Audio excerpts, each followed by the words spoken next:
Donc on va à présent lire la première histoire secondaire, à savoir l'histoire de Madame de Valentinois, qui est racontée par Madame de Chartres à sa fille. « Il est vrai, répondit-elle, que ce n'est ni le mérite ni la fidélité de Madame de Valentinois qui a fait naître la passion du roi, ni qui l'a conservée. Et c'est aussi en quoi il n'est pas excusable. Car si cette femme avait eu de la jeunesse et de la beauté jointe à sa naissance, qu'elle eût le mérite de n'avoir jamais rien aimé, qu'elle eût aimé le roi avec une fidélité exacte, qu'elle l'eût aimé par rapport à sa seule personne, sans intérêt de grandeur ni de fortune, et sans se servir de son pouvoir que pour des choses honnêtes ou agréables au roi même, il faut avouer qu'on aurait eu de la peine à s'empêcher de louer ce prince du grand attachement qu'il a pour elle. Donc l'entrée est tout de suite particulièrement violente pour Madame de Valentinois, parce que ce qu'explique Madame de Chartres, c'est que si cette passion n'avait eu pour objet finalement que l'amour, si Madame de Valentinois avait eu une conduite exemplaire envers le roi, on aurait pu pardonner l'attachement du roi. Sous-entendu, ça n'a pas été le cas du tout. Si je ne craignais, continua Madame de Chartres, que vous disiez de moi ce que l'on dit de toutes les femmes de mon âge, qu'elles aiment à conter les histoires de leur temps, je vous apprendrai le commencement de la passion du roi pour cette duchesse et plusieurs choses de la cour du feu roi qui ont même beaucoup de rapport avec celles qui se passent encore présentement. C'est quasiment une prétérition parce que globalement, elle est en train de lui dire « Si vous ne m'accusiez pas d'être une commère, si je vous raconte tout ce que je sais, globalement, je le ferai avec plaisir. » « Bien loin de vous accuser, reprit Madame de Clèves, de redire les histoires passées, je me plains, madame, que vous ne m'ayez pas instruite des présentes, et que vous ne m'ayez pas appris les divers intérêts et les diverses liaisons de la cour. Je les ignore si entièrement que je croyais il y a peu de jours que monsieur le connétable était fort bien avec la reine. » Donc Madame de Clèves lui répond pour l'inciter à parler que, bien au contraire, sa mère ne l'a pas instruite des petites histoires de la cour, mais que maintenant c'est quasiment problématique. « Vous aviez une opinion bien opposée à la vérité, répondit Madame de Chartres. La reine est monsieur le connétable. Et si elle a jamais quelque pouvoir, il s'en apercevra que trop. Elle sait qu'il a dit plusieurs fois au roi que de tous ses enfants, il n'y avait que les naturels qui lui ressemblassent. Alors ça, pour traduire un petit peu la vacherie du connétable, et qui explique la haine de la reine, il n'y a que les enfants naturels qui ressemblent au roi. Les enfants naturels, en fait, c'est le nom un peu policé pour appeler les bâtards. Donc concrètement, il n'y a que les bâtards du roi qui lui ressemblent. Sous-entendu, tous les enfants légitimes, soi-disant, qu'il a eus avec la reine ne sont pas de lui. Forcément, ça n'a pas plu à Catherine de Médicis.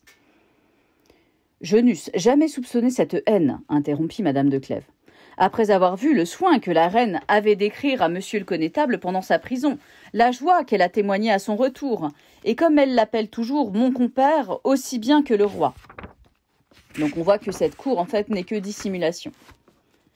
Ce que va confirmer Madame de Chartres avec la phrase suivante. « Si vous jugez sur les apparences en ce lieu-ci, répondit Madame de Chartres, vous serez souvent trompé. Ce qui paraît n'est presque jamais la vérité. Mais pour revenir à Madame de Valentinois, vous savez qu'elle s'appelle Diane de Poitiers. Sa maison est très illustre, elle vient des anciens ducs d'Aquitaine. Son aïeule était fille naturelle de Louis XI. Et enfin, il n'y a rien que de grand dans sa naissance. Donc elle vient d'une très très grande famille de la noblesse. Saint-Vallier, son père, se trouva embarrassé dans l'affaire du connétable de Bourbon, dont vous avez ouï parler. Il fut condamné à avoir la tête tranchée et conduit sur l'échafaud. Sa fille, dont la beauté était admirable, et qui avait déjà plu au feu roi, donc elle avait déjà été la maîtresse de François Ier, fit si bien, je ne sais par quel moyen, qu'elle obtint la vie de son père. On lui porta sa grâce comme il n'attendait que le coup de sa mort. Mais la peur l'avait tellement saisi qu'il n'avait plus de connaissance, et il mourut peu de jours après. Sa fille parut à la cour comme la maîtresse du roi, la maîtresse de François Ier. Le voyage d'Italie et la prison de ce prince interrompirent cette passion. En effet, le roi François Ier, après de grandes victoires en Italie, avait été fait prisonnier lors de la bataille de Pavie. Il est resté en prison assez longtemps et la France a dû payer une rançon extraordinaire pour récupérer le roi François Ier. Lorsqu'il revint d'Espagne et que Madame la Régente alla au-devant de lui à Bayonne, elle mena toutes ses filles, parmi lesquelles était Mademoiselle de Pisseleu, qui a été depuis la duchesse d'Étampes. Le roi en devint amoureux. Elle était inférieure en naissance, en esprit et en beauté à Madame de Valentinois. Et elle n'avait au-dessus d'elle que l'avantage de la grande jeunesse. Je lui ai ouï dire plusieurs fois qu'elle était née le jour que Diane de Poitiers avait été mariée. Belle vacherie aussi. La haine le lui faisait dire, et non pas la vérité. Car je suis bien trompée si la duchesse de Valentinois n'épousa Monsieur de Brézé, grand sénéchal de Normandie, dans le même temps que le roi devint amoureux de Madame d'Étampes. Jamais il n'y a eu une si grande haine que l'a été celle de ces deux femmes. La duchesse de Valentinois ne pouvait pardonner à Madame d'Étampes de lui avoir ôté le titre de maîtresse du roi. Donc on parle bien du roi là, François Ier. Madame d'Étampes avait une jalousie violente contre Madame de Valentinois parce que le roi conservait un commerce avec elle, c'est-à-dire une relation. Ce prince n'avait pas une fidélité exacte pour ses maîtresses, il les avait toutes à la fois. Il y en avait toujours une qui avait le titre et les honneurs, mais les dames que l'on appelait de la petite bande le partageaient tour à tour. Donc il a une maîtresse en titre et plein d'autres maîtresses. La perte du dauphin, son fils, qui mourut à Tournon, et que l'on crut empoisonné, lui donna une sensible affliction. Donc il lui donna une très grande peine. Il n'avait pas la même tendresse ni le même goût pour ce second fils, qui règne présentement, c'est-à-dire Henri II. Il ne lui trouvait pas assez de hardiesse, ni assez de vivacité. Il s'en plaignit un jour à Madame de Valentinois, et elle lui dit qu'elle voulait le faire devenir amoureux d'elle, pour le rendre plus vif et plus agréable. Donc imaginez un petit peu la scène, Madame de Valentinois discute avec son ancien amant François Ier, qui se plaint de son fils, et Madame de Valentinois se propose gentiment pour faire l'éducation du jeune garçon. Elle y réussit, comme vous le voyez. Il y a plus de 20 ans que cette passion dure, sans qu'elle ait été altérée ni par le temps, ni par les obstacles. Le feu roi s'y opposa d'abord, et soit qu'il eût encore assez d'amour pour Madame de Valentinois pour avoir de la jalousie, ou qu'il fût poussé par la duchesse d'Étampes, qui était au désespoir que Monsieur le Dauphin fût attaché à son ennemi, il est certain qu'il vit cette passion avec une colère et un chagrin dont il donnait tous les jours des marques. Son fils ne craignit ni sa colère ni sa haine, et rien ne put l'obliger à diminuer son attachement ni à le cacher. Il fallut que le roi s'accoutumât à le souffrir. Donc la relation entre Diane de Poitiers et le futur Henri II commence. Le roi François Ier est finalement furieux de cette relation, soit parce qu'il est jaloux que son fils couche avec son ancienne maîtresse, ou bien que c'est attisé par la duchesse d'Étampes, qui ne veut pas que sa rivale s'acoquine avec le dauphin, qui est potentiellement le futur roi de France, donc ça peut poser des problèmes.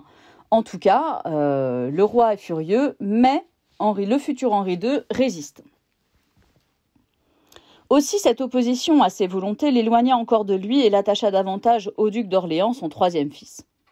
C'était un prince bien fait, beau, plein de feu et d'ambition. D'une jeunesse fougueuse, qui avait besoin d'être modérée, mais qui eût fait aussi un prince d'une grande élévation si l'âge eût mûri son esprit.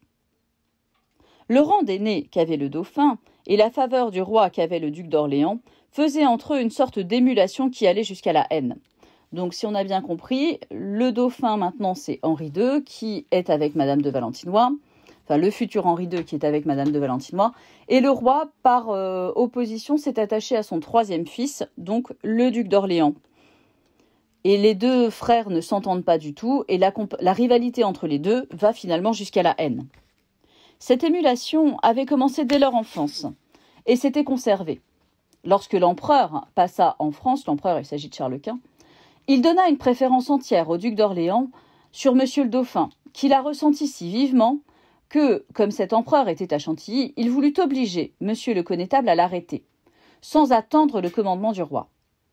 Monsieur le Connétable ne le voulut pas. Le roi le blâma dans la suite de n'avoir pas suivi le conseil de son fils. Et lorsqu'il l'éloigna de la cour, cette raison y eut beaucoup de part. La division des deux frères donna la pensée à la duchesse d'Étampes de s'appuyer de Monsieur le duc d'Orléans pour la soutenir auprès du roi contre Madame de Valentinois. La duchesse d'Étampes, donc l'ancienne maîtresse aussi du roi, décide de se taper le plus jeune fils pour pouvoir avoir une arme contre Madame de Valentinois. Donc chacun un frère, et le roi au milieu qui joue les arbitres. Elle y réussit. Ce prince, sans être amoureux d'elle, n'entra guère moins dans ses intérêts que le dauphin était dans ceux de Madame de Valentinois. Dans ses intérêts, là c'est dans son lit. Cela fit 2 cabales dans la cour, telles vous pouvez vous les imaginer. Mais ces intrigues ne se bornèrent pas seulement à des démêlés de femmes. Donc la cour est divisée en 2, les partisans de Madame de Valentinois et du futur Henri II, et les partisans de la duchesse d'Étampes et du duc d'Orléans, donc 3e fils du roi. Donc là, c'est règlement de compte à hoquet choral. Le problème, c'est que ce n'est pas juste des petites histoires de gaminerie de cour. L'empereur, qui avait conservé de l'amitié pour le duc d'Orléans, avait offert plusieurs fois de lui remettre le duché de Milan. Dans les propositions qui se firent depuis pour la paix, il faisait espérer de lui donner les 17 provinces et de lui faire épouser sa fille. Donc le duc d'Orléans aurait pu se retrouver à la tête d'un petit empire finalement. Monsieur le dauphin ne souhaitait ni la paix ni ce mariage. Il se servit de monsieur le connétable, qu'il a toujours aimé, pour faire voir au roi de quelle importance il était de ne pas donner à son successeur un frère aussi puissant que le serait un duc d'Orléans avec l'alliance de l'empereur et les 17 provinces. Les 17 provinces, c'est ce qu'on a appelé maintenant les Pays-Bas. L'idée, c'est que le dauphin, donc le futur Henri II, ne veut pas avoir un frère très puissant parce que le frère pourrait avoir des prétentions sur le trône de France. Donc finalement, au niveau géopolitique de l'époque, c'est dangereux. Monsieur le connétable entra d'autant mieux dans les sentiments de monsieur le dauphin qu'il s'opposait par là à ceux de madame d'Étampes, qui était son ennemi déclaré, et qui souhaitait ardemment l'élévation de monsieur le duc d'Orléans.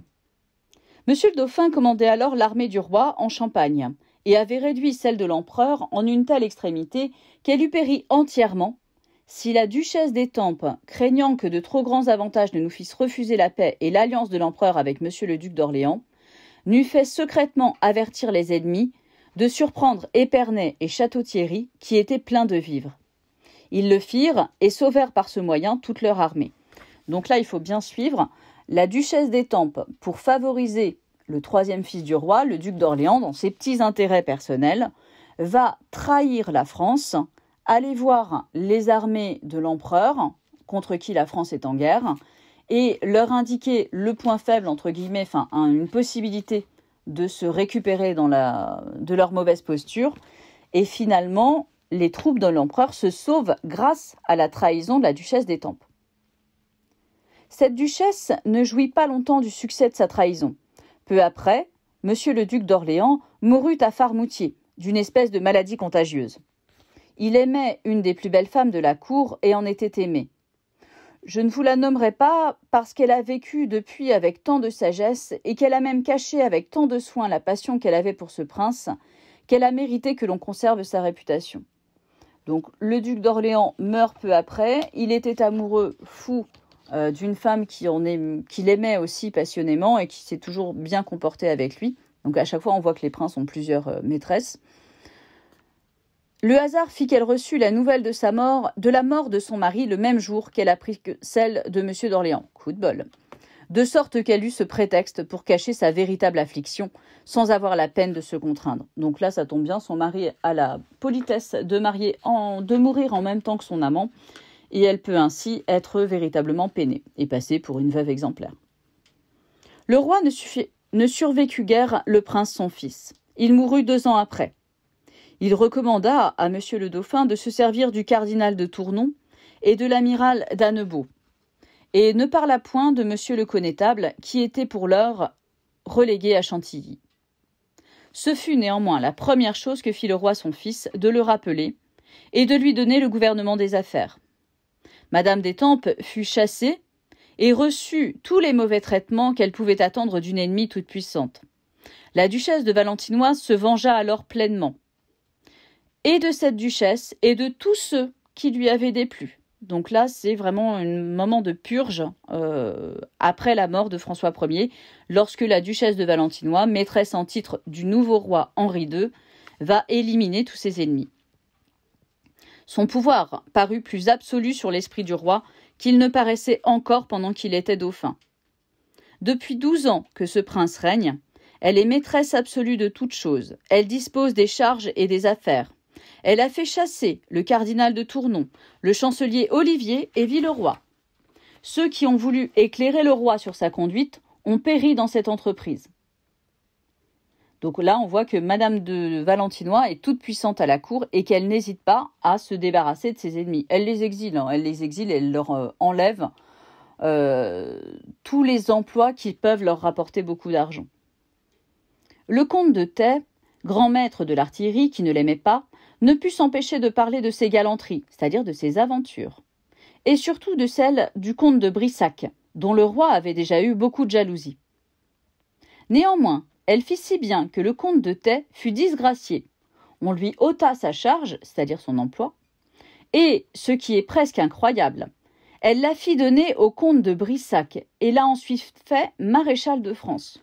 Donc celui qui avait dénoncé son infidélité au roi avec le fameux comte de Brissac, à lui, on lui enlève son emploi et on l'exile, et comble de la puissance de Madame de Valentinois, l'emploi en question est donné à l'amant de Madame de Valentinois, qui est même fait maréchal de France.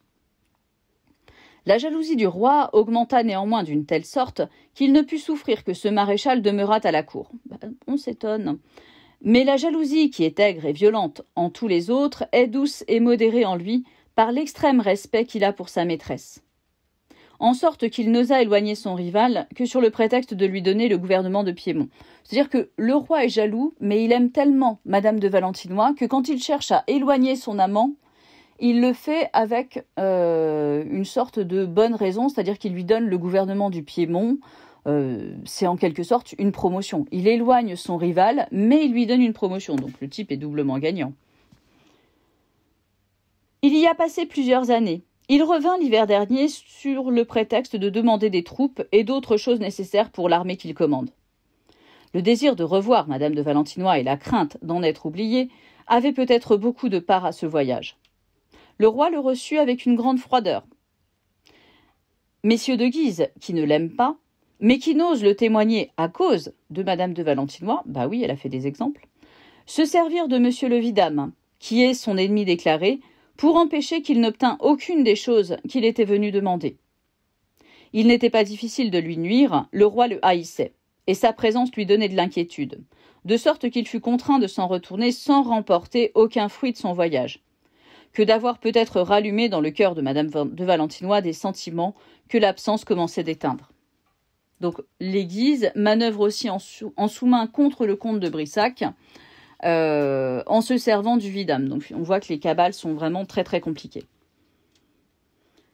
Le roi a bien eu d'autres sujets de jalousie, mais ou il ne les a pas connus, ou il n'a osé s'en plaindre.